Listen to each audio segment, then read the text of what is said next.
আজকে রবিবার একাদশী, সেজন্য হোম ডেলিভারি করিয়ে নিলাম। মাকে আর রান্না ঝামেলায় ফেললাম না। বাইরে গেছিলাম একটা কাজে, বাড়িতে আসতে আসতে অনেকটা বেলা হয়ে গেছিল।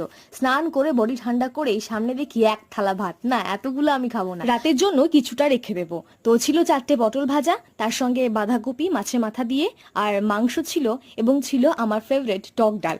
হ্যাঁ, তো প্রথমে ভাতটা খেলাম টক ডাল দিয়ে, যেটা কিনা সারা গরমকাল যদি আমায় দেওয়া হয় আমি পুরো গরমকাল ধরে টক ডাল দিয়ে খেয়ে যাব। খুব সুন্দর হয়েছিল টক ডালটা, আমার খুব পছন্দের ছিল। আর তার সঙ্গে পটল ভাজা আমি খুব একটা খাই না, বাট খেয়ে নিলাম। তার সঙ্গে ছিল একটা বড় মাছের মাথার একটা অংশ, যেটা আমার অনেক ভালো লেগেছিল, বাঁধাকপি দিয়ে। ইটস গুড মানে। আর ছিল এত বড় একটা আলু, মাংসের মধ্যে থেকে পেলাম আলু, আমার অনেক ফেভারিট। আর পাশের বাড়ি থেকে রোববার দিনকে কাকিমা যদি মাংসের ঝোল করে, যদি দিয়ে যায়, ঠিক যেমনটা লাগে খেয়ে ঠিক ওরকমই ফিল হচ্ছে। আমি দেবো 10-এ 8। Thank you and always welcome.